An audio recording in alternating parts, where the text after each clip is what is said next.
everyone, welcome back to my channel, and thank you everyone for joining me here this morning.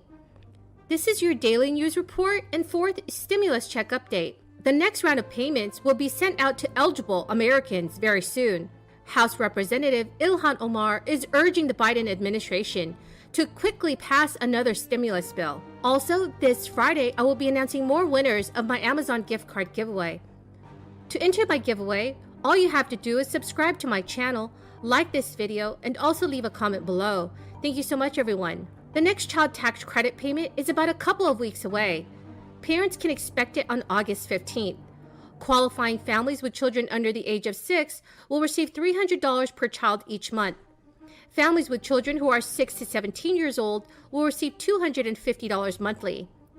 The remaining half of the credit will come with tax refunds, bringing the total to $3,600 per child for families with children under the age of 6, and $3,000 for families with older children. It is an increase from the previous credit of $2,000 per child. While the next payment is the second of 6 payments coming, Americans are waiting to know if more stimulus checks will become a permanent thing.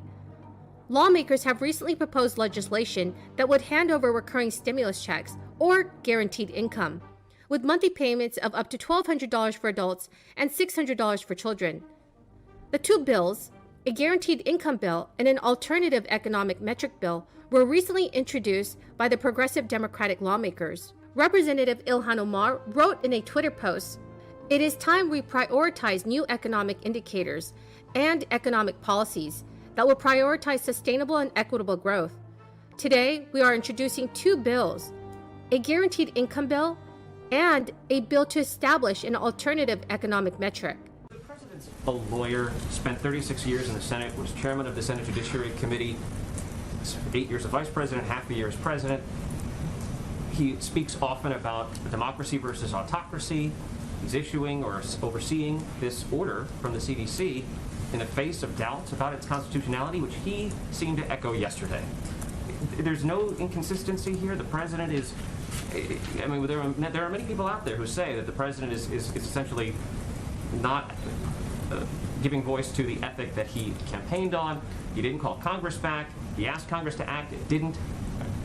How do you square all that? You know, I'm going to ask you who's saying that. Well, there are plenty of people who are saying it. They are not just Republicans. Okay, I'll leave that to others to figure out. But I think what's important to note here is that the president would not have moved forward with a step where he didn't feel comfortable and confident in the legal justification.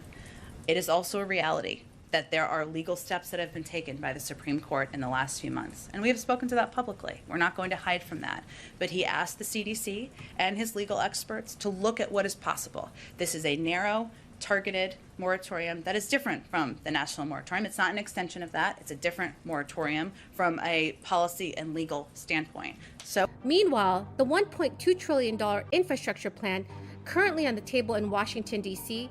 includes clean transportation, clean water, and universal broadband in hopes to build a better America and stimulate the economy. The $1.2 trillion bipartisan infrastructure accord would institute a multi-year national motor vehicle per mile user fee pilot program that, without future intervention from the White House, could potentially violate one of President Biden's previously stated red lines. Top White House officials emphatically stated for months that paying for the infrastructure investments by indexing gas taxes to inflation or instituting new electric vehicle mileage fees were hard red lines for the president on the grounds that they would raise taxes on people earning less than $400,000 per year. Yet, the new per-mile user fee pilot does leave those people open to tax vulnerabilities pegged to personal vehicle mileage. Transportation Secretary Pete Buttigieg and Treasury Secretary Janet Yellen are directed to provide recommendations to Congress 3 years into the pilot's life cycle, at which time Congress could choose to pass a new legislation implementing national per-mile fees fully as an established funding source for the infrastructure improvements.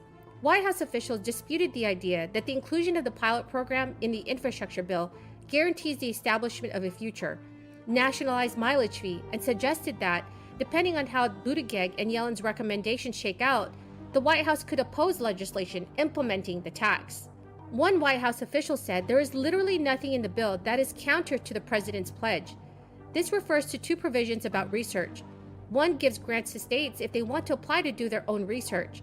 The second involves a federal pilot program based on individual volunteers who receive full refunds for studies that would then only be the basis for recommendations about future legislation. The administration will evaluate all legislation, including any bills relevant to these pilot programs, against the $400,000 pledge. Jen Psaki told reporters that the president is quite focused on ensuring that we are doing everything we can to keep prices low and to keep the cost of living low for the American people, including the cost of gas. That is why he was vehemently against a gas tax, why he was against a vehicle mileage tax. So what are your thoughts, everyone, on the vehicle mileage tax? Please leave your thoughts in the comments section below. As part of the American Rescue Plan stimulus relief bill, states were allotted over $200 billion to spend towards their economic recovery from this crisis. States have until the end of 2021 to give their money out, and governors have already begun doling out cash where they feel their states need it the most. Certain residents of the following states might be eligible for stimulus money. California has a state budget surplus, largely due to its unique tax system. California has a progressive income tax schedule, meaning that the more you make, the more you pay in taxes. This, plus good budgeting, provided enough money for actual checks in the amount of $500 or $600 to its residents, earning between $30,000 and $75,000 per year. This is in addition to the $500 to be paid to households with dependent children. This is often used for all of California's residents. Everyone, thank you so much, everyone, for joining me here today. I hope you found this video helpful. Thank you so much, everyone, and have a wonderful